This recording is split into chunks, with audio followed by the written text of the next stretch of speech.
Okay, this is the day two part of section 8.6 in AP Calculus, improper integrals. So we're going to do a little application here. This is a perpetual annuity problem.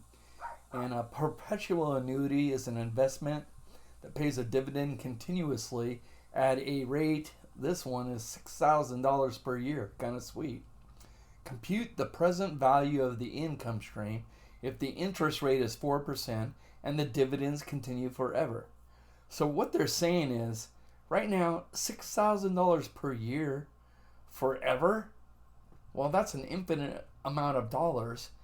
But what is that worth to somebody in today's market with that 4% interest? Okay, so check this out. It's going to kind of amaze you. Okay, in section 7.5, not on the BC course description, it was shared that present value PV after T years had an interest rate of R equals 0.04 or 4% is principal value equals, well, we're going to go to T years. So I'm going to go from 0 to T, and then I throw my dividend in here. I'm using this from right here, my dividend times e to the RT. I hope that looks familiar to you.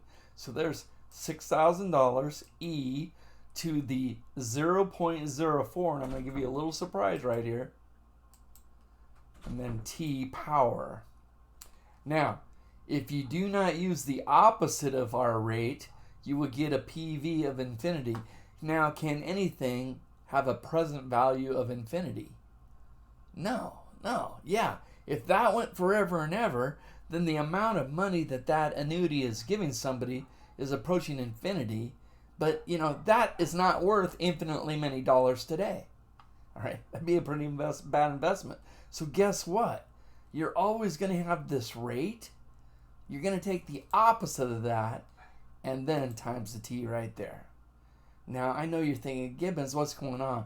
All that's going to do is at the end, when we figure things out, that rate, because we're going to be using substitution, is going to give us like a negative times a negative and make our principal value positive. Okay, so watch what happens here. Differential of t, don't forget that.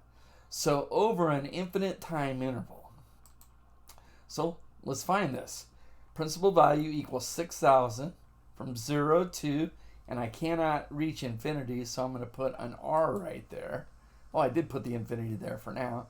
E to the negative 0.044 t dt. All right.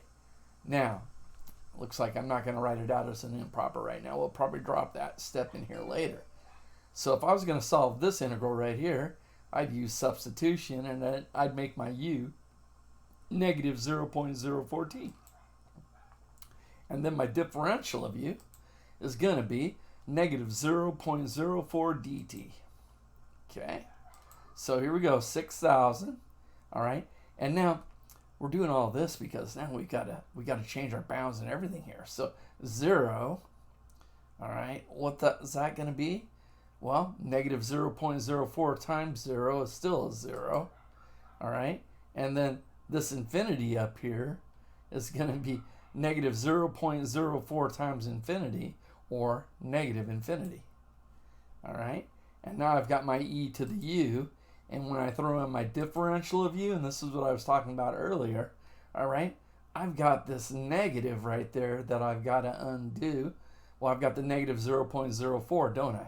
So how do I undo that? I'm going to divide by negative 0.04.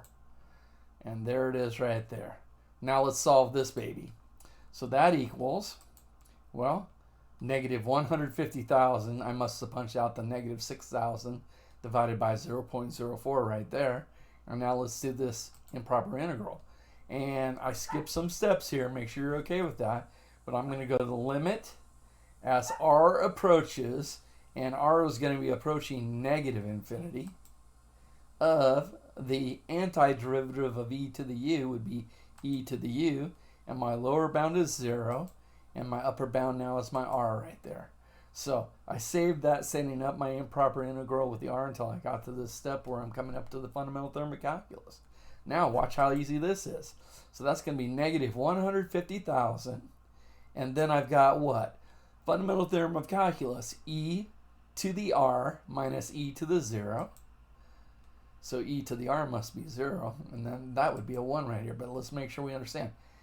E to the r, and r is approaching negative infinity, so just visualize the curve e to the x. As x is approaching negative infinity, e to the x is approaching 0. So what do I got right here? And this is the negative times the negative I was talking about. That perpetual annuity, the present value would be $150,000. So if I wanted to purchase a dividend or an annuity that's giving $6,000 per year at 4% interest, all right, it's going to cost me $150,000 today, and that's going to take quite a few years for me to get my money back. So I better make that investment when I'm a really young person. That's all I have to say. All right, although an infinite number of dollars are paid out during the infinite time interval, their total present value is finite. And that's what this is about right here. So in practice, the word forever means a long but unspecified length of time. For example, if the investment pays out dividends for 100 years, then its present value is, well, let's just solve that. So I'm going to go for 100 years. And here's the exact problem, right? And it looks like I'm just going to punch this out on my calculator. And I get, oh, look at that, $147,252.65. So it's going to take me over 100 years to make my money back on that investment. Okay? I don't think I'm making that buy. The improper integral of 150,000 gives a useful and convenient approximation to this value. Wow. Okay, infinite discontinuities at the endpoints. So this is our improper integral type 2. An integral over a finite interval, the closed interval from a to b, is improper if the integrand becomes infinite at one or both of the endpoints. So I'm looking for an integrand that's a function that has vertical asymptotes. In this case, the region in question is unbounded in the vertical direction. For example, all right, 1 over root x. Okay, now isn't that going to look something like 1 over x? And as x is approaching 0 from the right hand side, that would be approaching infinity. So there's my improper integral type 2 right there. It is improper because as x approaches 0 from the right hand side, the integrand is going to approach infinity. And there it is right there. And that's what I was picturing in my mind when I was thinking about that before we started pushing buttons right there. Okay? So now, what is this? Is this going to converge or is it going to diverge? Okay, it's an unbounded region, but is the area finite? So, improper p integral right here. So this is the p integral with a p of 1/2 right there. P equals 1/2 because that's 1 over x to the 1/2 power. Okay, so now, definition. Integrands with infinite discontinuities. If f of x is continuous on the half-closed interval from a to b, but continuous at x equals b, we define the integral from a to b of f of x dx to b, the limit as, and we're going to call that b up there, the upper bound, an r, and r is going to have to approach our original b, and it can only approach that from the left-hand side because it's the upper bound. Okay? Similarly, if f of x is continuous on the half-closed interval from a to b, but discontinuous at x equals a, here's what's going to happen here. So now I'm discontinuous at a, so I'm going to go the limit as r approaches, and I'm going to make that a an r now. And we're going to have to, that r is going to have to be approaching a, but that's my lower bound, so a from the left. Excuse me, a from the right. Okay? So in both cases, we say that the improper integral converges if the limit exists and that it diverges otherwise. So sometimes they're just going to ask you down the road, does this converge or diverge? And if it converges, you do not have to tell me what it converges to. All right?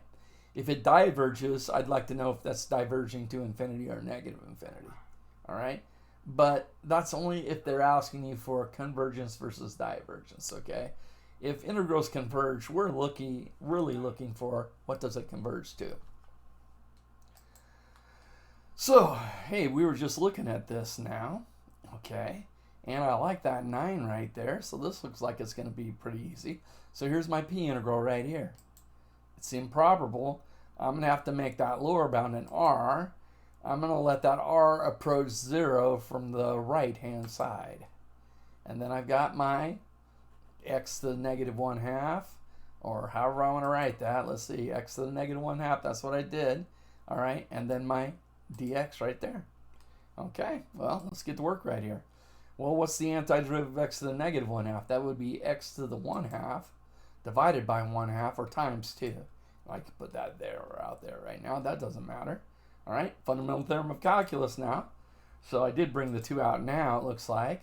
And I've got a 3 to the 1/2 power, or excuse me, a 9 to the 1/2 power is 3. And then I've got the r to the 1/2 power, or the square root of r. All right, but what's r approaching? 0 from the right. So this term's approaching 0, and I'm left with 2 times 3 is 6.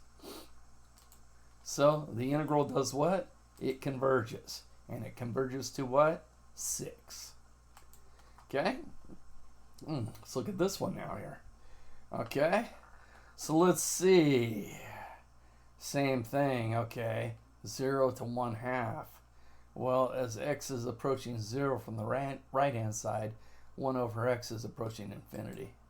So I'm going to make that 0 now in r, and r is going to have to approach the 0 from the right-hand side. There we have it. And now right to the fundamental theorem of calculus, and you guys all know the antiderivative of 1 over x would be the natural log of, and I don't need the absolute value because my bounds. My upper bound is 1/2, and r is approaching 0 from the right. So I'm just going to go in x right there. All right. Fundamental theorem of calculus now, that's the natural log of 1/2 minus the natural log of a number that is approaching 0 from the right. The natural log of r. Okay, so you just got to visualize this negative natural log of a number approaching 0 from the right. And wouldn't that be negative infinity? Minus a negative infinity, that's an infinity. If I had the natural log of 0.5 to infinity, I still have infinity. So I'm conjecturing that this is going to be positive infinity. Oh yeah, the interval diverges to infinity. Okay, theorem 1 then. The p integral over the half-closed interval from a to infinity for a greater than 0. Here it is right here. The integral from a to infinity of the differential of x over x to the p, your typical p interval right here. Okay, oh, and this is the one we did in part 1 right here. A to the 1 minus p over p minus 1 when p is greater than 1, and it's going to diverge if p is less than or equal to 1. Now, when I go type 2, this part's going to flip right here, and there's one slight adjustment to our little theorem, or let's say expression right here. So here it is, theorem 2. The p integral over the closed interval from 0 to a for a greater than 0. So the integral from 0 to a of the differential of x over x to the p equals, and notice the familiarity right there, a to the 1 minus p, but instead of over p minus 1, it's over 1 minus p. And note this is if p is greater than 1, if p is less than 1, and it diverges if p is greater than or equal to 1. Okay? And, you know, I honestly don't use these that much. The improper integral is so easy, but again, if, you know, it fits the p less than 1 for type 2 or p greater than 1 for type 1, and you just want to put in a simple formula, you'll find out exactly what you converge to. So theorem 1 and theorem 2 apply to improper integrals. Theorem 2 is valid for all exponents p. However, the integral is not improper if p is less than 0. Like p is a 1/2, something like that. Negative 1/2, I should say. Okay? All right, so the p integrals. The integral from a to infinity of x to the negative p power differential of x and 0 to a of x to the negative p differential of x have opposite behavior for p not equal to 1. And that's what we were just talking about in that theorem. Type 1 converges only if p is greater than 1. Type 2 converges for only p less than 1. And they both diverge for p equal to 1. Right there. Okay. So in section 9.1, we compute the length of a curve as an integral.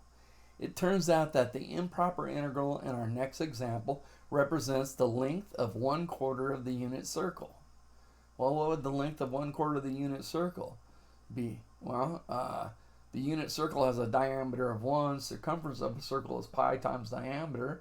So the circumference of the unit circle would be pi, and 1/4 of that pi would be what? A pi over 4? Let me see if I did that right. What was that?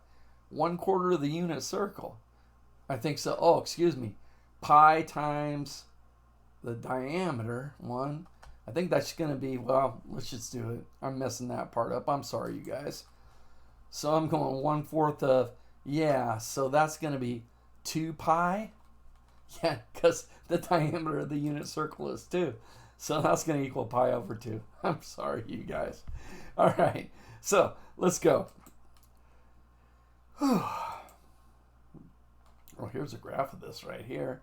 And that's definitely an improper integral, type 2. Okay, and we're saying that unbounded region right there has an area, a finite area, I should say, of pi over 2. Yeah, let's prove that.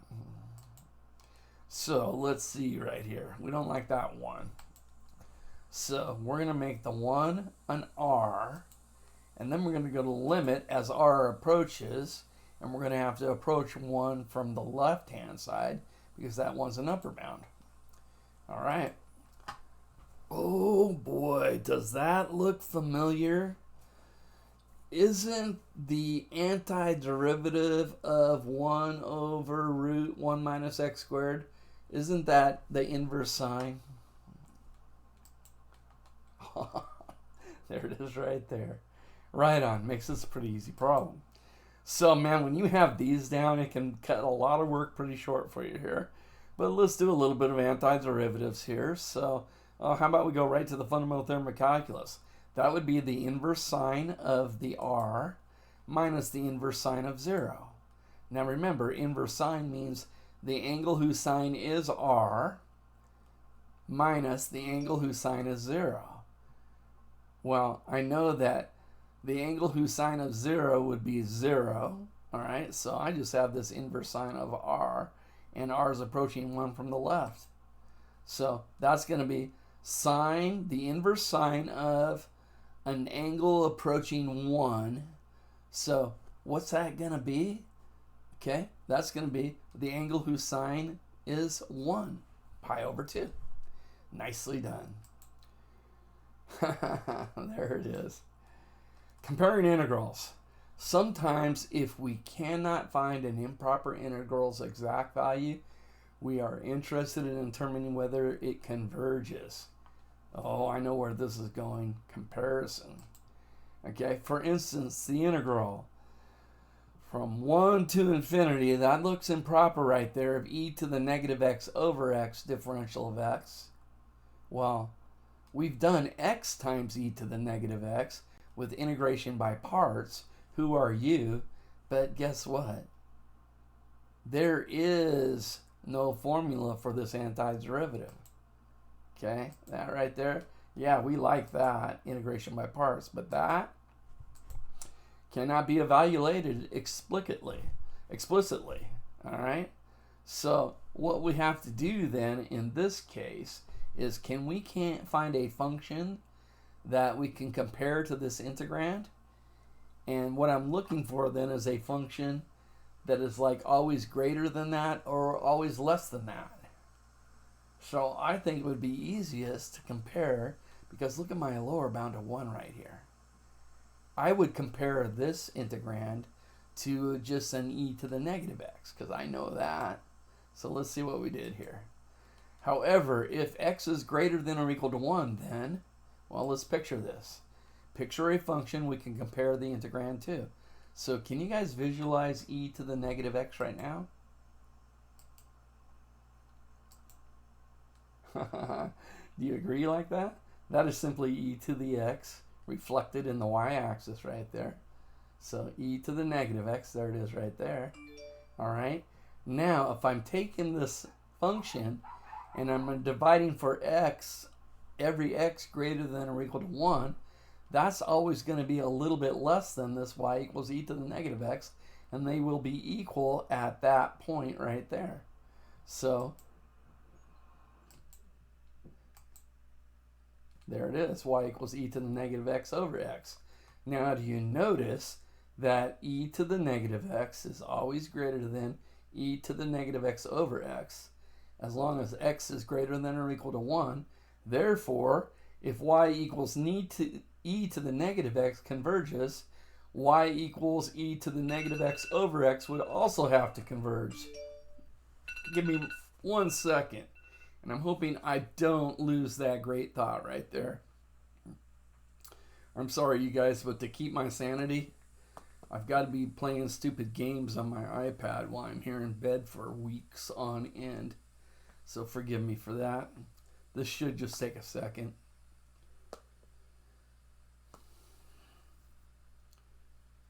Let's see. What am I looking for?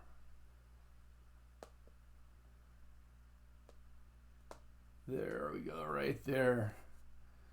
So, hit that button. Hit that button. And guess what, you guys? I've just saved the world. Okay, back to the real world calculus right here. All right, so, and what I'm saying there, what I just verbalized was when x is greater than or equal to 1, that implies, well, e to the negative x over x would always be less than or equal to e to the negative x. So let's check out the one we know. So we're going to say 0 is less than the improper integral from 1 to infinity of e to the negative x over x, differential of x. And that has to be less than the improper integral from 1 to infinity of e to the negative x, differential of x. So let's see what this baby does right here. And I sure hope it converges. Okay. Now, typically on one of these, you guys know the antiderivative of e to the negative x is negative e to the negative x, but I also am going to have to work with my bounds here, so I'm going to show the entire substitution. So I'm going to say u equals negative x, differential of u equals negative differential of x. Let's do our substitution. So that lower bound, all right, in terms of x was a 1, so in terms of u, it would be a negative 1. And the upper bound in terms of x is infinity. So in terms of u, that would have to be negative infinity. Still improper. And now I've got my e to the u. And when I throw my differential of u in there, do you see that extra factor of negative 1 I have right there? Let's undo that with a negative out front. Now you guys know me. I'm probably going to drop that negative and flip my bounds. So I'm going to go from negative infinity to negative 1. And I feel so much better about that. I feel like I'm going the correct direction. Okay? And now, let's do our definite integral right here. Okay? It's improper, isn't it? But let's find out. So I'm going to go to the limit from, and now I'm going to call that an r, from r to negative 1, and I'm going to make that r approach, well, that's going to have to approach negative infinity. Okay? A little calculus right here. What's the antiderivative of e to the u? That would be e to the u. And my lower bound is that r, which is approaching negative infinity. My upper bound is the negative 1. Fundamental theorem of calculus. Now that would be the limit as r approaches negative infinity of e to the negative 1 minus e to the r. And r is approaching negative infinity. Okay. And now let's picture our function e to the x. Okay, or e to the u, I should say. So as I'm approaching negative infinity, All right, that's going to be approaching 0. So I've got e to the negative 1 minus a number approaching 0, e to the negative 1. So what are we going to say right now? 0 is less than or equal to this integral right here, and that has to be less than or equal to the one we just did right there, which was equal to e to the negative 1. All right, so if this improper integral converges, then this improper integral right here must converge. Boom. Since the larger integral converges, we can expect that the smaller integral also converges, and that its value is some positive number less than that e to the negative 1, which we got from that direct computation. Okay, so this type of conclusion is stated in the next theorem. So here you have it, comparison. Theorem 3, comparison test for improper integrals. Assume that f of x is greater than or equal to g of x, and g of x is greater than or equal to 0 for all x greater than or equal to a. So, bullet number 1, if I have the integral from a to infinity of f of x differential of x converge, and f of x was the greater integral, that means that this one also must converge. Okay? Now, if I've got the integral from a to infinity of g of x dx diverges, and that's my middle function right there, that means this integral right here also must diverge.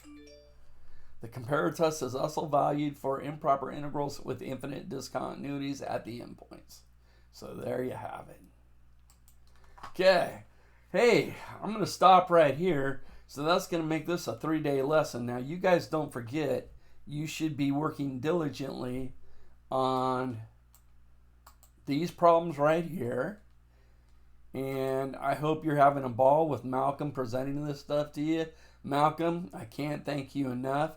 And we're just going to have a little day 3 going on right here where you guys are going to finish the videos and then try to polish up as much of that homework as you can. I miss you guys more than you will ever know. All right, have a great day. Seniors, it's almost over. All right, peace out.